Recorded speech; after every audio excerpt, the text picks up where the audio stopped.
Assalamualaikum warahmatullahi wabarakatuh. Kisah pendeta Yahudi dan Ali bin Abi Thalib ini termaktub dalam kitab Fadhoil al-Khomsah min Asy-Syiha As-Sittah. Dikala Sayyidina Umar bin Khattab memangku jabatan sebagai Amirul Mukminin, pernah datang kepadanya 3 orang pendeta Yahudi. Khalifah Umar, Anda adalah pemegang kekuasaan sesudah Muhammad SAW dan sahabatnya yakni Abu Bakar, ucap mereka kepada Khalifah Umar bin Khattab. Iya, apa tujuan kalian datang kepada kami? Tanya Khalifah Umar bin Khattab. Kami hendak menanyakan beberapa masalah penting kepada Anda. Jika Anda dapat memberi jawaban kepada kami, barulah kami mau mengerti bahwa Islam merupakan agama yang benar dan Muhammad SAW benar-benar seorang nabi. Sebaliknya, jika Anda tidak dapat memberi jawaban, berarti bahwa agama Islam itu batil dan Muhammad SAW bukan seorang nabi. Umar menerima tantangan tersebut, sekalipun konsekuensinya sangat fatal, yaitu agama Islam tidak akan diakui oleh kaum Yahudi sebagai agama yang benar jika beberapa pertanyaan yang dilayangkan tidak mampu terjawab. Silakan bertanya tentang apa saja yang kalian inginkan, sahut Khalifah Umar. Pendeta-pendeta itu pun memulai pertanyaan-pertanyaannya. 1. Jelaskan kepada kami tentang induk kunci ataupun gembok yang mengunci langit. Apakah itu? 2. Terangkan kepada kami tentang adanya sebuah kuburan yang berjalan bersama penghuninya. Apakah itu? 3.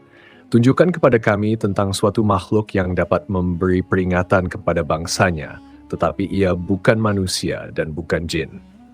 Beritahu kami tentang 5 makhluk yang berada di bumi, namun tidak terlahir dari rahim seorang ibu. 5. Beritahukan kepada kami apa yang dikatakan oleh burung puyuh di saat ia sedang berkicau. Apakah yang dikatakan oleh ayam jantan ketika ia sedang berkokok? Apakah yang dikatakan oleh kuda di saat ia sedang meringkik? Apakah yang dikatakan oleh katak di waktu ia sedang bersuara? Beritahu kami apa yang dikatakan sejenis dalam siulannya. Khalifah Umar menundukkan kepala untuk berpikir sejenak. Umar bin Khattab kewalahan untuk menjawab beberapa pertanyaan yang dilayangkan oleh kaum Yahudi tersebut, hingga beliau memegang kepalanya karena sangat sulit mencari jawaban. Dengan bijak, Umar mengatakan secara jujur bahwa beliau tidak bisa menjawab beberapa pertanyaan dari kaum Yahudi.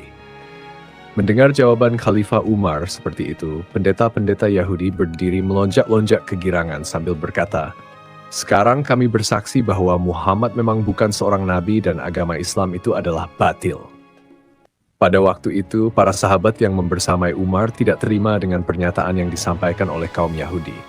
Salman Al-Farisi yang saat itu hadir segera bangkit dan berkata kepada pendeta-pendeta Yahudi itu, "Kalian tunggu sebentar." Ia cepat-cepat pergi ke rumah Ali bin Abi Thalib. Setelah bertemu, Salman berkata, "Ya Abul Hasan, selamatkanlah agama Islam." Ali bin Abi Thalib bingung lalu bertanya, "Mengapa?" Salman kemudian menceritakan apa yang sedang dihadapi oleh Khalifah Umar bin Khattab. Sayyidina Ali segera saja berangkat menuju ke rumah Khalifah Umar, berjalan lenggang memakai burdah, yakni selembar kain penutup punggung atau leher peninggalan Rasulullah SAW. Ketika Khalifah Umar melihat Ali bin Abi Thalib datang, beliau bangun dari tempat duduk lalu buru-buru memeluknya sambil berkata, "Ya Abul Hasan, tiap ada kesulitan besar, engkau selalu kupanggil."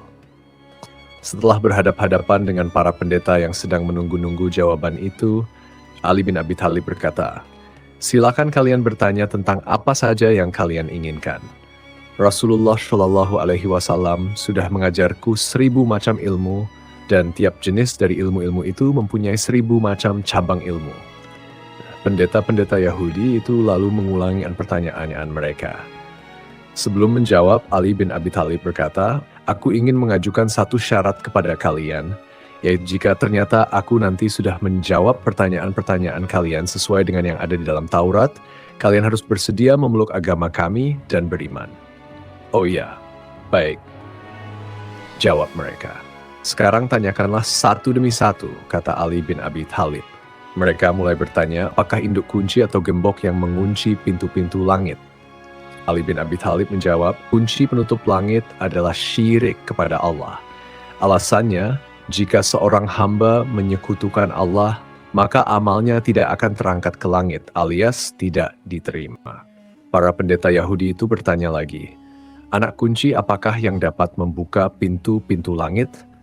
Ali bin Abi Thalib menjawab, anak kunci itu ialah kesaksian, yakni bersyahadat bahwa tiada Tuhan selain Allah dan Muhammad adalah Rasul Allah. Para pendeta Yahudi itu saling pandang di antara mereka sambil berkata, orang itu benar juga. Mereka bertanya lebih lanjut, terangkanlah kepada kami tentang adanya sebuah kuburan yang dapat berjalan bersama penghuninya. Ali bin Abi Thalib menjawab, kuburan itu ialah ikan paus yang menelan Nabi Yunus. Kemudian Nabi Yunus alaihissalam dibawa keliling ke 7 samudra.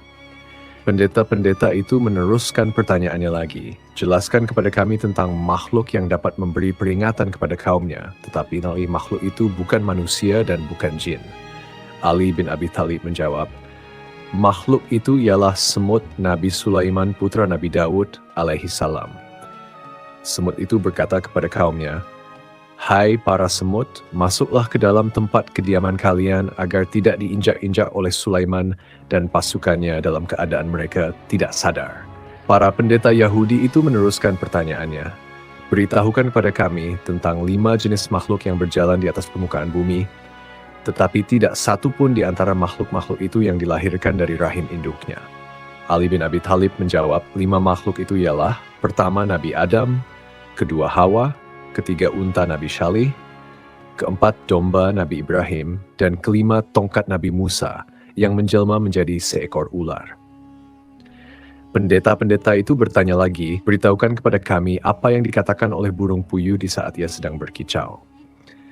Ali bin Abi Thalib menjawab, yang diucapkan burung puyuh dalam pekikannya adalah Ar-Rahman alal arsy istawa. Mereka meneruskan pertanyaannya lagi, apakah yang dikatakan oleh ayam jantan ketika ia sedang berkokok? Apakah yang dikatakan oleh kuda di saat ia sedang meringkik? Dan apakah yang dikatakan oleh katak di waktu ia sedang bersuara? Beritahu kami pula apa yang dikatakan sejenis burung dalam siulannya. Ali bin Abi Thalib menjawab, yang dikatakan ayam jantan dalam lengkingannya ialah Udzkurullah ya ghafilin. Yang dikatakan kuda dalam ringkikannya adalah Idza masya'an mu'minuna ila al-kafirin, Allahumma unsur ibadaka al-mu'minin ala al-kafirin. Yang diucapkan keledai dalam ringkikannya ialah La'ana Allah al-usyar wa yanhaku fi ayuni asisyayatin. Yang dikatakan kata dalam suaranya adalah Subhana Rabbi al-Ma'bud al-Musabbah fi lujaj al-bihar. Yang dikatakan sejenis burung dalam siulannya ialah Allahumma il'an mubghidi Muhammad wa ali Muhammad. Kemudian 2 di antara 3 orang pendeta Yahudi itu setelah mendengar jawaban-jawaban serta penjelasan yang diberikan oleh Sayyidina Ali bin Abi Thalib mengatakan bahwa mereka bersaksi tiada Tuhan selain Allah dan Muhammad adalah Rasul Allah. Tetapi seorang pendeta lainnya bangun dan berdiri sambil berkata kepada Ali bin Abi Thalib, hai Ali, hati teman-temanku sudah dihinggapi oleh sesuatu yang sama seperti iman dan keyakinan mengenai benarnya agama Islam. Sekarang masih ada satu hal lagi yang ingin kutanyakan kepada Anda. Tanyakanlah apa saja yang kau inginkan, sahut Sayyidina Ali bin Abi Thalib. Pendeta itu berkata, coba terangkan kepadaku tentang sejumlah orang yang pada zaman dahulu sudah mati selama 309 tahun kemudian dihidupkan kembali oleh Allah. Bagaimana hikayat tentang mereka itu? Ali bin Abi Thalib menjawab, hai pendeta Yahudi, mereka itu ialah para penghuni gua. Hikayat tentang mereka itu sudah dikisahkan oleh Allah Subhanahu wa Ta'ala kepada Rasulnya. Jika engkau mau, akan kubacakan kisah mereka itu. Pendeta Yahudi itu menyahut, aku sudah banyak mendengar tentang Al-Quran kalian itu. Jika engkau memang benar-benar tahu, coba sebutkan nama-nama mereka, nama ayah-ayah mereka, nama mahkota mereka, nama raja mereka, nama anjing mereka, nama gunung serta gua mereka, dan semua kisah mereka dari awal sampai akhir. Ali bin Abi Thalib kemudian membetulkan duduknya, menekuk lutut ke depan. Perut selalu ditopangnya dengan burdah yang diikatkan ke pinggangnya. Beliau berkata, hai saudara Yahudi, Muhammad Rasulullah Shallallahu Alaihi Wasallam kekasihku telah menceritakan kepadaku bahwa kisah itu terjadi di negeri Romawi, di sebuah kota bernama Efesus, atau disebut juga dengan nama Tarsus. Namun nama kota itu pada zaman dahulu ialah Efesus. Baru setelah Islam datang, namanya berubah menjadi Tarsus, yakni Tarse, yang sekarang terletak di wilayah Turki. Penduduk negeri itu dahulunya mempunyai seorang raja yang baik. Setelah raja itu meninggal dunia, berita kematiannya terdengar oleh seorang raja Persia. Ia seorang raja kafir yang amat congkak dan zalim. Karena berita tersebut, lantas diserbulah negeri tadi dengan kekuatan penuh pasukannya, hingga kota Efesus dapat dikuasai. Kota itu pun dijadikan sebagai ibu kota kerajaan, kemudian dibangunlah sebuah istana di sana. Baru sampai di situ, pendeta Yahudi yang bertanya itu berdiri sebelum Ali selesai menjelaskan. Dengan wajah yang nampak merendahkan kemampuan serta wawasan pengetahuan Ali, ia berkata, "Jika engkau benar-benar tahu, coba terangkan kepadaku bentuk istana itu, bagaimana serambi dan ruangan-ruangannya, hai Ali bin Abi Thalib." Sayyidina Ali pun menerangkan, "Hai saudara Yahudi, raja itu membangun istana yang sangat megah, terbuat dari batu pualam. Panjangnya 1 farsah 8 kilometer dan lebarnya pun 1 farsah. Pilar-pilarnya berjumlah 1000 buah, semuanya terbuat dari emas.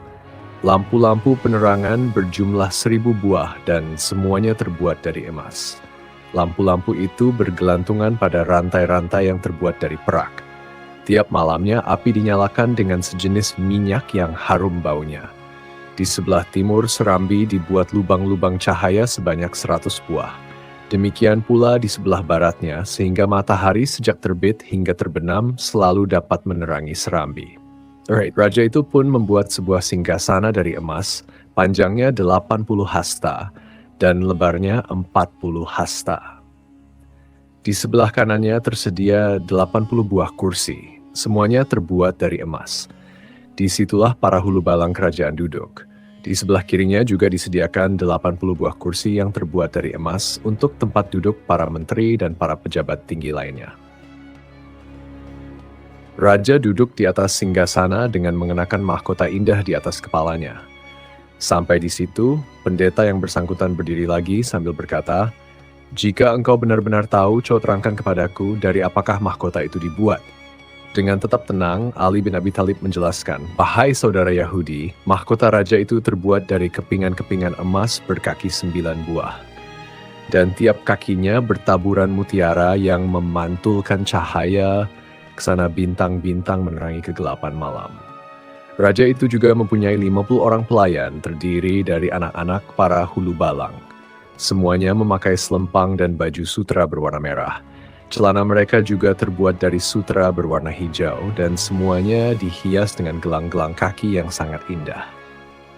Masing-masing diberi tongkat terbuat dari emas dan mereka harus berdiri di belakang raja. Selain mereka, raja juga mengangkat 6 orang yang terdiri dari anak-anak para cendekiawan untuk dijadikan menteri-menterinya atau pembantu-pembantunya. Raja itu, dalam mengambil suatu keputusan apapun, selalu berunding lebih dulu dengan mereka. Sehingga 6 orang pembantu itu harus berada di kanan kiri raja. 3 orang berdiri di sebelah kanan dan 3 orang lainnya berdiri di sebelah kiri. Pendeta yang bertanya itu berdiri lagi lalu berkata, "Wahai Ali, jika yang kau katakan itu benar, coba sebutkan nama 6 orang yang menjadi pembantu-pembantu raja itu." Menanggapi hal itu, Sayyidina Ali menjawab, "Kekasihku Muhammad Rasulullah Shallallahu Alaihi Wasallam menceritakan kepadaku bahwa 3 orang yang berdiri di sebelah kanan raja masing-masing adalah Tamlikha, Muksalmina, dan Nainuwis. Sedangkan yang sebelah kiri adalah Martunis, Zunawis, dan Sariulis. Raja selalu berunding dengan mereka mengenai segala macam urusan.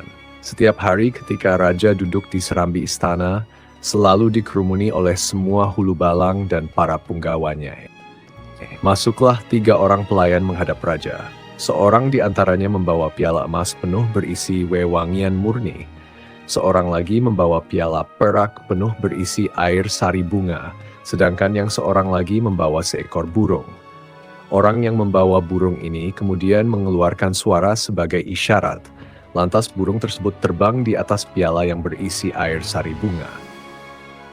Burung itu pun berkecimpung di dalamnya, lalu mengibas-ngibaskan sayap serta bulunya sampai sari bunga itu habis dipercikkan ke semua tempat di sekitarnya. Kemudian si pembawa burung tadi mengeluarkan suara isyarat yang berbeda lagi. Burung itu pun terbang dan hinggap di atas mahkota raja sambil membentangkan kedua sayap yang harum semerbak di atas kepala raja. Demikianlah raja itu berada di atas singgasana kekuasaan selama 30 tahun. Selama itu ia tidak pernah diserang penyakit apapun, tidak pernah merasa pusing kepala, ya sakit perut, demam, berliur, berludah, ataupun beringus. Setelah sang raja merasa dirinya sedemikian kuat dan sehat, ia mulai congkak, durhaka, dan zalim. Ia mengaku-ngaku diri sebagai Tuhan dan tidak mau lagi mengakui adanya Allah Subhanahu wa Ta'ala. Raja itu kemudian memanggil orang-orang termuka. Barang siapa taat dan patuh kepadanya, diberi pakaian dan berbagai macam hadiah lainnya. Tetapi barang siapa yang tidak mau taat atau tidak bersedia mengikuti kemauannya, ia akan segera dibunuh. Oleh sebab itu, semua orang terpaksa mengiyakan kemauannya. Dalam masa yang cukup lama, semua orang patuh kepada raja itu sampai ia disembah dan dipuja. Mereka tidak lagi memuja dan menyembah Allah Subhanahu wa Ta'ala. Pada suatu hari perayaan ulang tahunnya, raja sedang duduk di atas singgasana mengenakan mahkota di atas kepala. Tiba-tiba masuklah seorang hulu balang memberitahu bahwa ada bala tentara asing masuk menyerbu ke dalam wilayah kerajaannya dengan maksud hendak melancarkan peperangan. Saking sedih dan bingungnya, raja itu sampai tanpa disadari menjatuhkan mahkota dari kepalanya ke tanah. Kemudian ia sendiri jatuh terpelanting dari atas singgasana. Salah seorang pembantu yang berdiri di sebelah kanan, yakni seorang cerdas yang bernama Tamlikha, memperhatikan keadaan sang raja sambil merenung. Ia berpikir, lalu berkata dalam hati, kalau itu benar-benar Tuhan seperti pengakuannya, tentu dia tidak akan sedih, tidak tidur, dan tidak buang air kecil ataupun besar. Itu semua bukanlah sifat-sifat Tuhan. Keenam orang pembantu raja itu setiap hari selalu mengadakan pertemuan di tempat salah seorang dari mereka secara bergiliran. Pada suatu hari tibalah giliran Tamlikha menerima kunjungan 5 orang temannya. Mereka berkumpul di rumah Tamlikha untuk makan dan minum, tetapi Tamlikha sendiri tidak ikut makan dan minum. Teman-temannya bertanya, "Hai Tamlikha, mengapa engkau tidak mau makan dan minum?" "Teman-teman," jawab Tamlikha, "hatiku sedang dirisaukan oleh sesuatu yang membuatku tidak enak untuk makan dan minum, juga tak nyenyak tidur." "Apakah yang merisaukan hatimu, wahai Tamlikha?" "Sudah lama aku memikirkan soal langit," jelas Tamlikha. "Kemudian aku bertanya pada diriku sendiri, siapakah yang mengangkatnya ke atas sebagai atap yang senantiasa aman dan terpelihara, tanpa gantungan dari atas dan tanpa tiang yang menyanggahnya dari bawah? Siapakah yang menjalankan matahari dan bulan di langit? Siapakah yang menghias langit dengan bertabur bintang-bintang? Kemudian kupikirkan juga bumi ini, siapakah yang membentangkan dan menghamparkannya di cakrawala? Siapakah yang menahannya dengan gunung-gunung raksasa agar tidak goyah, tidak guncang, dan tidak miring? Ku juga merenungi diriku sendiri. Siapakah yang mengeluarkan aku sebagai bayi dari perut ibuku? Siapakah yang memelihara hidupku dan memberi makan kepadaku? Semuanya itu pasti ada yang membuat. Teman-teman Tamlikha pun tampak gelisah mendengar ucapannya. Mereka merasa Tamlikha telah menemukan kebenaran, lalu mereka pun berkata, "Hai Tamlikha, dalam hati kami sejak lama sebenarnya telah merasakan seperti yang kau rasakan di dalam hatimu. Oleh karena itu, tunjukkan jalan keluar bagi kita semua." "Sahabat-sahabatku," jawab Tamlikha, "sekarang akal kita telah terbuka. Kita harus lari meninggalkan raja yang zalim itu untuk menuju kepada Raja Pencipta langit dan bumi." "Kami sangat setuju," sahut teman-temannya serentak. Tamlikha pun berdiri, hendak beranjak pergi untuk menjual buah kurma hasil dari kebunnya. Kurma itu terjual dan ia mendapat uang sebanyak 3 dirham. Lalu uang tersebut ia selipkan ke dalam kantong bajunya. Kemudian berangkatlah mereka berenam, Tamlikha, Muksalmina, Nainuwis, Martunis, Zunawis, dan Sariulis bersama kuda-kuda mereka. Mereka turun dari kuda masing-masing dan berjalan kaki sejauh 7 farsakh sampai kaki mereka melepuh dan berdarah karena tidak biasa berjalan sejauh itu. Tiba-tiba datanglah seorang penggembala kambing menghampiri. Mereka bertanya, "Wahai penggembala, Apakah engkau menyimpan cadangan air minum atau mungkin susu?" "Aku memilikinya," jawab sang penggembala. "Tapi sebentar, sepertinya kalian ini para bangsawan. Apakah kalian sedang melarikan diri dari sesuatu? Coba ceritakan kepadaku apa yang telah terjadi." "Kami sudah memeluk suatu agama, sehingga kami tidak boleh berdusta. Apakah engkau berjanji kami akan selamat jika kami mengatakan yang sebenarnya?" "Ya," jawab penggembala itu. Tamliha dan teman-temannya lalu menceritakan semua yang terjadi pada diri mereka. Mendengar cerita mereka, penggembala itu segera bertekuk lutut di depan mereka sambil menciumi kaki mereka. Ia berkata, "Dalam hatiku, sekarang terasa sesuatu seperti yang ada dalam hati kalian. Kalian berhenti sajalah dahulu di sini. Aku hendak mengembalikan kambing-kambing itu kepada pemiliknya. Kemudian segera kembali lagi kepada kalian." Tamliha bersama teman-temannya pun berhenti. Tak lama kemudian, penggembala itu datang lagi berjalan diikuti anjing miliknya.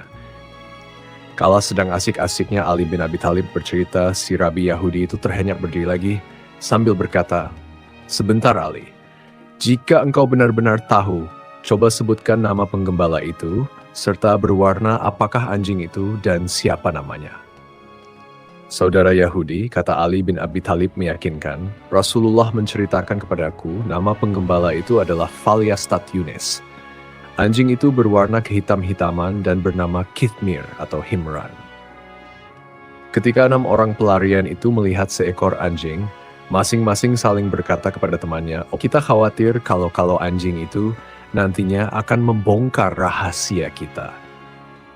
Mereka meminta kepada penggembala supaya anjing itu dihalau saja dengan batu. Namun anjing itu melihat kepada Tamliha dan teman-temannya, lalu duduk di atas 2 kaki belakang, menggeliat dan mengucapkan kata-kata dengan lancar dan jelas sekali. "Hai orang-orang, mengapa kalian hendak mengusirku? Padahal aku ini bersaksi bahwa tiada Tuhan selain Allah, tak ada sekutu baginya. Biarlah aku menjaga kalian dari musuh, dan dengan berbuat demikian aku mendekatkan diriku kepada Allah Subhanahu wa Ta'ala." Anjing itu akhirnya dibiarkan saja. Mereka lalu pergi, dan penggembala tadi mengajak mereka naik ke sebuah bukit, lalu bersama-sama mendekati sebuah gua. Pendeta Yahudi yang menanyakan kisah itu bangun lagi dari tempat duduknya sambil berkata, "Apakah nama gunung itu dan apakah nama gua itu?" Sayyidina Ali menjelaskan gunung itu bernama Naglus dan nama gua itu ialah Washid atau disebut juga Heram. Ali bin Abi Thalib meneruskan ceritanya, "Secara tiba-tiba di depan gua itu tumbuh pepohonan berbuah dan memancar mata air yang deras sekali. Mereka makan buah-buahan dan minum air yang tersedia di tempat itu. Setelah tiba waktu malam, mereka masuk berlindung di dalam gua, sedangkan anjing yang sejak tadi mengikuti mereka berjaga-jaga sambil menjulurkan 2 kaki depan untuk menghalang-halangi pintu gua. Kemudian Allah Subhanahu wa Ta'ala memerintahkan malaikat maut supaya mencabut nyawa mereka. Kepada masing-masing orang dari mereka, Allah Subhanahu wa Ta'ala mewakilkan 2 malaikat untuk membolak-balik tubuh mereka dari kanan ke kiri. Allah lalu memerintahkan matahari supaya pada saat terbit condong memancarkan sinarnya ke dalam gua dari arah kanan, dan pada saat hampir terbenam sinarnya mulai meninggalkan mereka dari arah kiri. Ketika Raja Dicanius baru saja selesai berpesta, ia bertanya tentang 6 orang pembantunya. Ia mendapat jawaban bahwa mereka itu melarikan diri. Raja Dicanius sangat gusar. Bersama pasukan berkuda, ia cepat-cepat berangkat menyusuri jejak 6 orang pembantu itu. Ia naik ke atas bukit, kemudian mendekati gua. Ia melihat 6 orang pembantunya yang melarikan diri itu sedang tidur berbaring di dalam gua. Ia tidak ragu-ragu dan memastikan bahwa 6 orang itu benar-benar sedang tidur. Kepada para pengikutnya ia berkata, "Kalau aku hendak menghukum mereka, tidak akan kujatuhkan hukuman yang lebih berat dari perbuatan mereka yang telah menyiksa diri mereka sendiri di dalam gua. Panggillah tukang-tukang batu supaya segera datang kemari." Setelah tukang-tukang batu itu tiba, mereka diperintahkan menutup rapat pintu gua dengan batu-batu dan jish, bahan semacam semen. Setelah selesai dikerjakan, Raja berkata kepada para pengikutnya, "Katakanlah kepada mereka yang ada di dalam gua, kalau benar-benar mereka itu tidak berdusta, supaya minta tolong kepada Tuhan mereka yang ada di langit, agar mereka dikeluarkan dari tempat itu." Setelah masa yang amat panjang itu, Allah Subhanahu wa Ta'ala mengembalikan lagi nyawa mereka. Pada saat matahari sudah mulai memancarkan sinar, mereka merasa seakan-akan baru bangun dari tidurnya. Masing-masing berkata kepada yang lainnya, "Malam tadi kita lupa beribadah kepada Allah, mari kita pergi ke mata air." Setelah mereka berada di luar gua, tiba-tiba mereka melihat mata air itu sudah mengering, dan pepohonan yang ada pun sudah menjadi kering semuanya. Allah Subhanahu wa Ta'ala membuat mereka mulai merasa lapar. Mereka saling bertanya, "Siapakah di antara kita ini yang sanggup dan bersedia berangkat ke kota membawa uang untuk bisa mendapatkan makanan?" Tetapi yang akan pergi ke kota nanti harus hati-hati, jangan sampai membeli makanan yang dimasak dengan lemak babi. Tamliha kemudian berkata, "Hai saudara-saudara, aku sajalah yang berangkat untuk mendapatkan makanan. Tetapi, hai penggembala, berikanlah bajumu kepadaku dan ambil bajuku ini." Setelah Tamliha memakai baju penggembala, ia berangkat menuju ke kota. Sepanjang jalan ia melewati tempat-tempat yang sama sekali belum pernah dikenalnya. Setibanya dekat pintu gerbang kota, ia melihat bendera hijau berkibar di angkasa bertuliskan La ilaha illallah, Isa adalah utusan Allah. Tamliha berhenti sejenak memandang bendera itu sambil mengusap-usap matanya, lalu berkata seorang diri, "Kusangka aku ini masih tidur." Setelah agak lama memandang dan mengamati bendera itu, ia meneruskan perjalanan memasuki kota. Dilihatnya banyak orang sedang membaca Injil. Ia berpapasan dengan orang-orang yang belum pernah ia kenal. Setibanya di sebuah pasar, ia bertanya kepada seorang penjajah roti, "Hai tukang roti, apakah nama kota kalian ini?" "Efesus," sahut penjual roti. "Siapakah nama raja kalian?" "Abdurrahman," jawab penjual roti. "Kalau yang kau katakan itu benar," kata Tamliha, "urusanku ini sungguh aneh sekali. Ambillah uang ini dan berilah makanan kepadaku." Melihat uang itu, penjual roti keheranan karena uang yang dibawa Tamliha itu adalah uang masa lampau yang ukurannya besar dan lebih berat.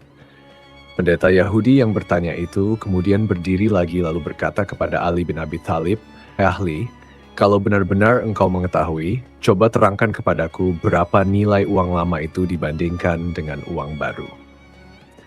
Sayyidina Ali menerangkan, "Kekasihku, Muhammad Rasulullah Shallallahu Alaihi Wasallam menceritakan kepadaku bahwa uang yang dibawa oleh Tamliha dibandingkan dengan uang baru ialah tiap 1 dirham lama sama dengan 10 dan 2/3 dirham baru." Sayyidina Ali kemudian melanjutkan ceritanya. Penjual roti lalu berkata kepada Tamliha, "Alangkah beruntungnya aku. Rupanya engkau baru menemukan harta karun. Berikan sisa uang itu kepadaku. Kalau tidak, engkau akan kuhadapkan kepada raja." "Aku tidak menemukan harta karun," sangkal Tamliha. "Uang ini kudapat 3 hari yang lalu dari hasil penjualan buah kurma seharga 3 dirham. Aku kemudian meninggalkan kota karena orang-orang semuanya menyembah Dikyanius." Penjual roti itu marah lalu berkata, "Apakah setelah engkau menemukan harta karun masih juga tidak rela menyerahkan sisa uangmu itu kepadaku? Lagi pula engkau telah menyebut seorang raja durhaka yang mengaku diri sebagai Tuhan, padahal raja itu sudah mati lebih dari 300 tahun yang silam. Apakah dengan begitu engkau hendak memperolok-olok aku?" Tamliha lalu ditangkap, kemudian dibawa pergi menghadap raja. Raja yang baru ini adalah seorang raja yang dapat berpikir dan bersikap adil. Raja bertanya kepada orang-orang yang membawa Tamliha, "Bagaimana cerita orang ini?" "Dia menemukan harta karun," jawab orang-orang yang membawanya kepada Tamliha. Raja berkata, "Kau tak perlu takut. Nabi Isa alaihissalam memerintahkan supaya kami hanya memungut 1/5 saja dari harta karun itu. Serahkanlah yang 1/5 itu kepadaku dan selanjutnya engkau akan selamat." Tamliha menjawab, "Baginda, aku sama sekali tidak menemukan harta karun. Aku adalah penduduk kota ini." Raja bertanya sambil keheranan, "Engkau penduduk kota ini?" "Iya, benar," sahut Tamliha. "Adakah orang yang kau kenal?" tanya sang raja. "Iya, ada," jawab Tamliha. Coba sebutkan siapa namanya, perintah sang raja. Tamliha menyebut nama-nama kurang lebih 1.000 orang, tetapi tak ada satu nama pun yang dikenal oleh raja atau oleh orang lain yang hadir mendengarkan. Mereka berkata, semua itu bukan nama orang-orang yang hidup di zaman kita sekarang. Tetapi apakah engkau mempunyai rumah di kota ini? Iya, tuanku, jawab Tamliha. Utuslah seorang menyertai aku, lanjutnya. Raja kemudian memerintahkan beberapa orang menyertai Tamliha pergi. Oleh Tamliha, mereka diajak menuju ke sebuah rumah yang paling tinggi di kota itu. Setibanya di sana, Tamliha berkata kepada orang-orang yang mengantarkan, "Inilah rumahku." Pintu rumah itu lalu diketuk. Keluarlah seorang lelaki yang sudah sangat lanjut usia, sepanjang alisnya di bawah kening sudah sedemikian putih dan mengerut hampir menutupi mata.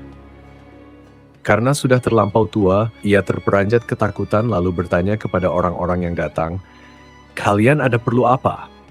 Utusan raja yang menyertai Tamliha menyahut, "Pemuda ini mengaku rumah ini adalah rumahnya." Orang tua itu marah, memandang kepada Tamliha sambil mengamati. Ia bertanya, "Siapa namamu?" "Aku Tamliha, anak Filistin," jawab Tamliha.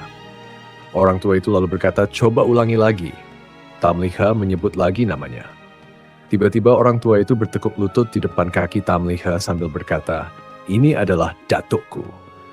Demi Allah, ia salah seorang di antara orang-orang yang melarikan diri dari Dicanius, yakni raja yang durhaka. Kemudian, dengan suara haru ia berkata lagi, ia lari berlindung kepada Yang Maha Perkasa, pencipta langit dan bumi. Nabi kita Isa alaihissalam dahulu telah memberitahukan kisah mereka kepada kita dan mengatakan bahwa mereka itu akan hidup kembali. Peristiwa yang terjadi di rumah orang tua itu kemudian dilaporkan kepada raja. Dengan menunggang kuda, raja segera datang menuju ke tempat Tamliha yang sedang berada di rumah orang tua tadi. Setelah melihat Tamliha, raja segera turun dari kuda.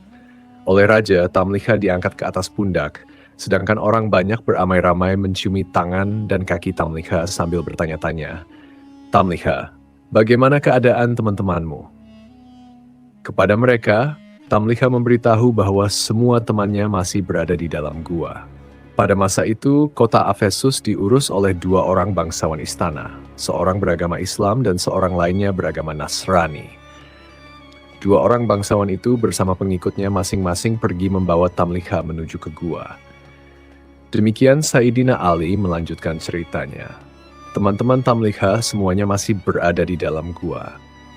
Setibanya dekat gua, Tamliha berkata kepada 2 orang bangsawan dan para pengikut mereka, "Aku khawatir kalau sampai teman-temanku mendengar suara tapak kuda atau gemerincingnya senjata, mereka pasti menduga bahwa Dicanius datang dan mereka bakal mati semua. Oleh karena itu, kalian berhenti saja di sini. Biarlah aku sendiri yang akan menemui dan memberitahu mereka." Semua berhenti menunggu dan Tamliha masuk seorang diri ke dalam gua.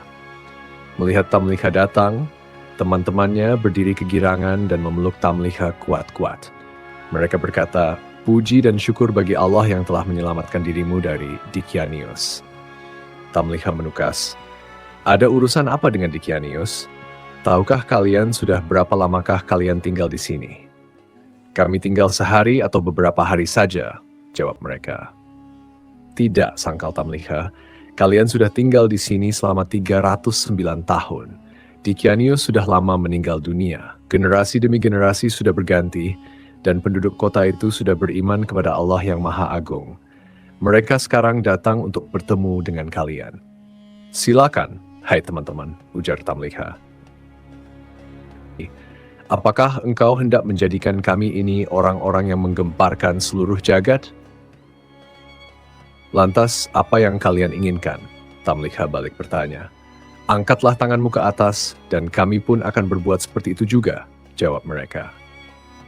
Mereka bertujuh semuanya mengangkat tangan ke atas kemudian berdoa, "Ya Allah, dengan kebenaran yang telah Engkau perlihatkan kepada kami tentang keanehan-keanehan yang kami alami sekarang ini, kembalikanlah nyawa kami tanpa sepengetahuan orang lain." Allah Subhanahu wa Ta'ala mengabulkan permohonan mereka, lalu memerintahkan malaikat maut mencabut kembali nyawa mereka. Kemudian Allah Subhanahu wa Ta'ala menutup pintu gua tanpa bekas. Dua orang bangsawan yang menunggu-nunggu segera maju mendekati gua, berputar-putar selama 7 hari untuk mencari-cari pintunya, tetapi tetap tak dapat ditemukan lubang atau jalan masuk lainnya ke dalam gua. Perasaan itu membuat dua orang bangsawan tadi menjadi yakin tentang betapa hebatnya kekuasaan Allah Subhanahu wa Ta'ala. Dua orang bangsawan itu memandang semua peristiwa yang dialami oleh para penghuni gua sebagai peringatan yang diperlihatkan oleh Allah kepada mereka. Bangsawan yang beragama Islam lalu berkata, mereka wafat dalam keadaan memeluk agamaku. Akan kujadikan sebuah tempat ibadah di pintu gua itu. Sedangkan bangsawan yang beragama Nasrani berkata pula, mereka wafat dalam keadaan memeluk agamaku. Akan kujadikan sebuah biara di pintu gua itu. Dua orang bangsawan itu bertengkar, dan setelah melalui pertikaian senjata, akhirnya bangsawan Nasrani terkalahkan oleh bangsawan yang beragama Islam. Dengan terjadinya peristiwa tersebut, maka Allah Subhanahu wa Ta'ala berfirman yang artinya, dan demikian pula kami perlihatkan manusia kepada mereka, agar mereka tahu bahwa janji Allah itu benar, dan bahwa kedatangan hari kiamat tidak ada keraguan padanya. Ketika mereka berselisih tentang urusan mereka berkata, dirikanlah sebuah bangunan di atas gua mereka. Tuhan mereka lebih mengetahui tentang mereka. Orang-orang yang berkuasa atas urusan mereka berkata, kami pasti akan menjadikan sebuah rumah ibadah di atasnya. Sampai di situ, Sayyidina Ali bin Abi Thalib berhenti menceritakan kisah para penghuni gua. Kemudian beliau berkata kepada pendeta Yahudi yang menanyakan kisah itu, itulah, wahai Yahudi, apa yang terjadi dalam kisah mereka. Demi Allah, sekarang aku hendak bertanya kepadamu, apakah semua yang kau ceritakan itu sesuai dengan apa yang tercantum dalam Taurat kalian? Si Yahudi itu menjawab, iya Al-Hasan, engkau tidak menambah dan tidak mengurangi walau satu huruf pun. Sekarang engkau jangan menyebut diriku sebagai orang Yahudi, sebab aku telah bersaksi bahwa tiada Tuhan selain Allah dan Muhammad adalah hamba Allah serta Rasul-Nya. Aku pun bersaksi juga bahwa engkau orang yang paling berilmu di kalangan umat ini.